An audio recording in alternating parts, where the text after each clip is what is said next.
incredibly intricate screenplay called Man from Torred, and this thing took literally 2 years to write because it's interdimensional and it's a love story and it's based on true events, which requires a lot of research and back and forth. And it's kind of funny because it took me that long. And my son Wesley said, I said, "Hey Wesley, I finished Man from Torred," and he goes, "Oh yeah, wow! How long did that take?" I said, "It took me about 2 years." He said, "How many pages is it?" And I said, "It's 110. He goes, "Dad, you got to learn how to type faster." But a lot of that time was taken in draft after draft after draft. And you'll often hear sometimes that writers say that they ran into an entire page one rewrite. And a page one rewrite means that the thing is so hopelessly not repairable because it just has just too many problems. Those problems should have been solved before it got to script. So what happens here, and this is something that I'm now doing, is that I'm working everything out from start to finish and having it all just kind of like laid out. Then once the entire thing, beginning, middle, end, first act, second act, third act, once those are all completely worked out, then I take line by line and then I put myself into a scene and then I run dialogue, run the scene, run the background, run where it's at and everything like that. See how that goes. See if I've hit all of the little check marks within that beat, and then go back to the beat, maybe change the color on the spreadsheet, whatever, and then go on to the second one. It is a meticulously time-consuming thing, but man, it's fun when it gets done. Because what you're doing is you're doing something that's so complicated, but you have to make it simple. And this is why I like the challenge of screenwriting. It's like novels I can't really read. I'm not a good novel reader because it's not enjoyable to me. There's too much internal dialogue. Like, as I sat over the cliffs of Dover and I wondered about my own existence, what brought me here, and everything like that. It's just too much for me. I would rather have it very, very quick, very fast, and then move on. For example, rather than say what year it is, I'll have in the background, you're at a grocery store, you'll have in the background, and a person will say, and next, the number one top hit of 1983, and this is Casey Kasem with America's Top 40. It might be something like that. You don't have to do, the more that you can shrink it down, the more it's fun. That's why I thought haiku poetry was kind of cool, even though I never knew how to do it, never could understand it.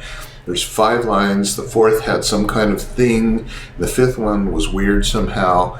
But the cool thing about haiku poetry is that within that really tight structure, within the confines of that cage that you're in, you have to express all of this yearning for sharing, which is why you tell stories, within the confines of that. And it's difficult. Well, it's really difficult in a screenplay, because in a screenplay, you've got 1 page per minute. If it's a 110-minute film, or a 100-minute film, so hour and a half, hour 40, then it should be about 100 pages, and that's what we look for when we're trying to do stuff. So, there's little tiny kind of rules there. Wouldn't get too bogged down in the rules. Any advice I would have is, if you're going to tell a story, they always say, like, outline it. Yeah, I get it. Sometimes I'll get the entire thing's in my head and all I'm doing is I'm just being a scribe. That's rare. Happened a couple of times. There's one that I wrote called Nowhere Man. It's the story of Billy Shears about what would life be if you were the person, if this thing that, this Paul McCartney is different than the previous Paul McCartney, because in 1964 there was supposedly a car accident and the Paul McCartney was replaced, which was just this silly conspiracy theory that wouldn't go away until it came to, I forgot the name of the magazine. It was Wired magazine in Italy that they put their 2 top photographic forensic photographers to take the photos of the before 1964 Paul and the 1965 and forward Paul and see if they were in fact the same person. And they said it is a near zero possibility that's the same man. They talked about the attached earlobes and the whatnot. So that was my idea, like, okay, well, that's a very interesting thing, because what if you were that man who had to be the new Paul McCartney? You had to have to say goodbye to your family. You'd have to give up your own identity, and all of a sudden you're the biggest star in the world.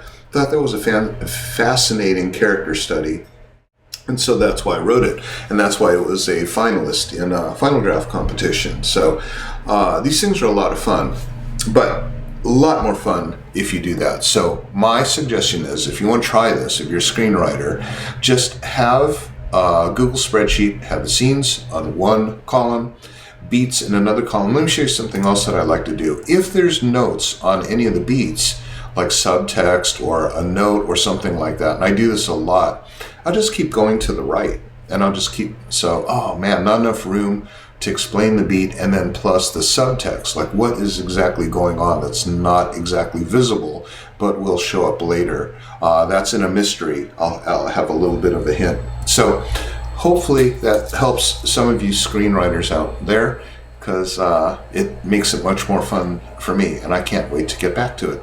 So thanks for watching. Bye-bye.